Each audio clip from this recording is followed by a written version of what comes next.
ರಾಮಣ್ಣ ಸುಮಾರು 60 ವರ್ಷದ ವಯಸ್ಸಾದ ವ್ಯಕ್ತಿ ಹರಿದ ಹಳೆಯ ಪಂಚೆ ಮತ್ತು ತಲೆಗೊಂದು ಟವಲ್ ಕಟ್ಟಿಕೊಂಡಿದ್ದಾನೆ. ಮುಖದಲ್ಲಿ ಸುಕ್ಕುಗಳಿದ್ದರೂ ಕಣ್ಣಿನಲ್ಲಿ ನಿಷ್ಠೆ ಇದೆ. ಕೈಯಲ್ಲಿ ಒಂದು ಹಳೆಯ ಕೋಲು. 3 ಮಕ್ಕಳು, 20ರಿಂದ 25 ವರ್ಷ ವಯಸ್ಸಿನ ಯುವಕರು. ಮೈಕೈ ಚೆನ್ನಾಗಿ ಬೆಳೆದಿದ್ದರೂ ಸೋಮಾರಿ ಮುಖಭಾವ. ಹಳ್ಳಿಯ ಸಾಮಾನ್ಯ ಶರ್ಟ್ ಮತ್ತು ಪಂಚೆ ಧರಿಸಿದ್ದಾರೆ. ಯಾವಾಗಲೂ ಹರಟೆ ಹೊಡೆಯುವ ಭಂಗಿ.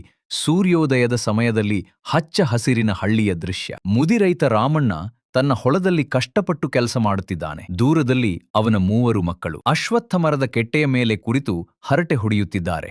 ಮನೆಯ ಜಗುಲಿಯ ಮೇಲೆ ರಾಮಣ್ಣ ಹಾಸಿಗೆಯ ಮೇಲೆ ಮಲಗಿದ್ದಾನೆ. ಅವನ ಮುಖ ತುಂಬಾ ಸುಸ್ತಾಗಿದೆ. ಅವನ 3 ಮಕ್ಕಳು ಅವನ ಸುತ್ತ ಕುಳಿತಿದ್ದಾರೆ. ರಾಮಣ್ಣ ರಹಸ್ಯವಾಗಿ ಏನೋ ಹೇಳುತ್ತಿರುವಂತೆ ಮಕ್ಕಳ ಕಡೆಗೆ ಕೈ ಸನ್ನೆ ಮಾಡುತ್ತಿದ್ದಾನೆ. ಸುಡು ಬಿಸಿಲಿನಲ್ಲಿ 3 ಮಕ್ಕಳು ಕೈಯಲ್ಲಿ ಪಾರೆ ಮತ್ತು ಗುದ್ದಲಿ ಹಿಡಿದು ಹೊಲವನ್ನು ಅಗೆಯುತ್ತಿದ್ದಾರೆ. ಹೊಲದ ತುಂಬಾ ಅಲ್ಲಲ್ಲಿ ಗುಂಡಿಗಳನ್ನು ತೋಡಿದ್ದಾರೆ. ಅವರ ಮುಖದಲ್ಲಿ ಬೆವರಿನ ಹನಿಗಳಿವೆ ಮತ್ತು ನಿಧಿಗಾಗಿ ಹಪಹಪಿಸುತ್ತಿದ್ದಾರೆ. ಆಕಾಶದಲ್ಲಿ ಕಪ್ಪಾದ ಮೋಡಗಳು ಕವಿದಿವೆ. ಮಳೆ ಸುರಿಯುತ್ತಿದೆ. ಅಗೆದ ಹೊಲದಲ್ಲಿ ಮಕ್ಕಳು ನಿರಾಸೆಯಿಂದ ನಿಂತಿದ್ದಾರೆ.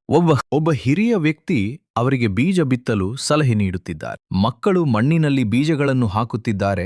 ಹಸಿರು ಮತ್ತು ಬಂಗಾರದ ಬಣ್ಣದ ತೆನೆಗಳಿಂದ ತುಂಬಿದ ಹೊಲ. ಬೆಳೆ ತುಂಬಾ ಎತ್ತರವಾಗಿ ಬೆಳೆದಿದೆ. 3 ಮಕ್ಕಳು ಆ ಬೆಳೆ ನೋಡಿ ಆಶ್ಚರ್ಯ ಮತ್ತು ಸಂತೋಷದಿಂದ ನಗುತ್ತಿದ್ದಾರೆ. ಅವರಿಗೆ ತಂದೆ ಹೇಳಿದ ನಿಧಿ ಯಾವುದೆಂದು ಈಗ ಅರ್ಥವಾಗಿದೆ. ನಿಮಗೆ ಈ ವಿಡಿಯೋ ಇಷ್ಟ ಆದರೆ ಲೈಕ್ ಅಂಡ್ ಕಮೆಂಟ್ ಮಾಡಿ, ಸಬ್ಸ್ಕ್ರೈಬ್ ಮಾಡಿ. ಧನ್ಯವಾದಗಳು.